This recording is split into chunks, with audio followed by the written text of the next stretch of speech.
তো বেশ কিছু অসুখও তো রয়েছে বা সেকেন্ডারি বেশ কিছু কারণ আছে আমরা জানি।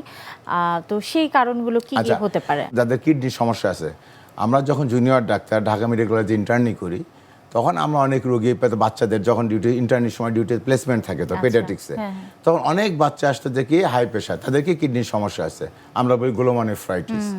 এই যে গ্রুপের পেশা, এবং সবচেয়ে ইন্টারেস্টিং হলো যখন সে আমার আসতেছে তখন রক্তচাপ হাই, তখন তার প্রস্রাবের পরিমাণ কম হচ্ছে, পেশাবের সাথে হয়তো ব্লাড যাচ্ছে, প্রোটিন যাচ্ছে। এই রোগীটা যখন আমরা ছুটি দিচ্ছি তখন তার উচ্চ রক্তের ওষুধ বন্ধ, তার কন্ট্রোল হয়ে আসছে প্রেশার, তার আর প্রেশার ওষুধ লাগতেছে না। তাহলে এই যে গ্রুপ যেগুলোতে সেকেন্ডারি কারণ থাকে, যেমন একটা গ্রুপ আছে, একটা আছে থাইরয়েডের, হাইপোথাইরয়েড বা হাইপারথাইরয়েড, থাইরয়েডের উভয় পক্ষেই উচ্চ রক্তচাপ হতে পারে।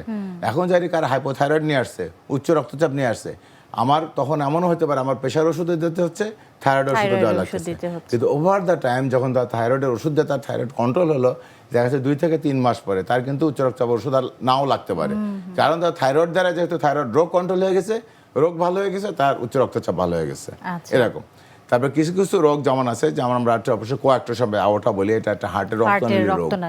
এখন এই যে কোয়াক্টেশন অ্যাওর্টা যদি থাকে, এই ক্ষেত্রে অনেক সময় দেখা যায় তার ওই যে উচ্চ মানে বাহুতে বা অর্থাৎ তার আপার লিম্বে বলি আমরা, এখানে প্রেশার থাকে, কিন্তু লোয়ার লিম্বে আবার প্রেশার নর্মাল থাকে।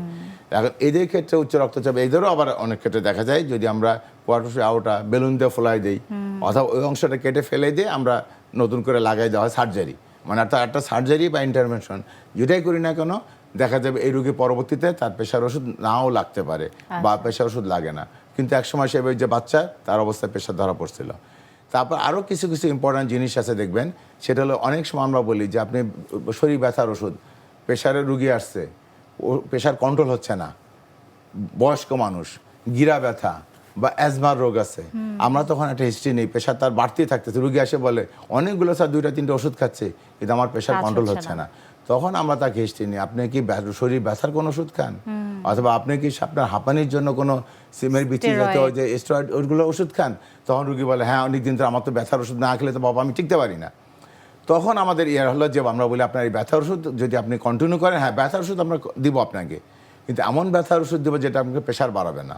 এই গ্রুপের ওষুধ আছে, আমরা যে গ্রুপের প্রেশার বাড়াই সেটা বললে NSAID বললাম, non steroidal anti inflammatory drugs. কিন্তু কিছু কিছু ওষুধ আছে ব্যথার ওষুধ খুবই ভালো কাজ করবে, কিন্তু তারা প্রেশার বাড়াবে না। আমরা তখন ওদেরকে ওই গ্রুপের ওষুধটা সিলেক্ট করে দেই, এবং এই গ্রুপের ওষুধ বন্ধ করলে তার প্রেশারও কন্ট্রোল হয়, এবং দেখা যাচ্ছে যে রোগীর আমার 2টা 3টা 4টা ওষুধও কন্ট্রোল হচ্ছিল না, তাকে হয়তো একটা ওষুধ বা 2টা ওষুধে তার কন্ট্রোল হচ্ছে, বা কোনো কোনো ক্ষেত্রে তার ওষুধ লাগতেছেও না। তাহলে এই গ্রুপে আরেকটা যেটা হয় বিশেষ করে মেয়েদের ক্ষেত্রে, আমরা যখন রোগী আসে তখন অনেক সময় ইয়ং মেয়ে, তার প্রেশার পাচ্ছি আমরা, তখন আমরা হিস্ট্রি নিই আপনার কি হলো, কোনো ওরাল কন্ট্রাসেপটিভ পিল খান কিনা, যদি বলে বা জন্ম নিয়ন্ত্রণ বড়ি খান কিনা, যদি রোগী হিস্ট্রি দেখা খায় তবে এটা একটা কারণ হতে পারে তার উচ্চ রক্তচাপের। এখন এই ক্ষেত্রে যখন তাকে আমরা উচ্চ রক্তচাপ ওষুধ বন্ধ করে দেই, কিছুক্ষণ পরে কিছুদিন পর তার আর ওই উচ্চ রক্ত ওষুধ লাগে না, তখন আমরা ওকে অন্য পদ্ধতি নিতে বলি। তাহলে এই যে কিছু কিছু কারণ যেগুলো আছে, ইভেন কোনো কোনো ক্ষেত্রে হোমিওপ্যাথি ওষুধ, কোনো কোনো ক্ষেত্রে আয়ুর্বেদিক ওষুধ আছে, এই ওষুধগুলো কিন্তু উচ্চ রক্তচাপ করে।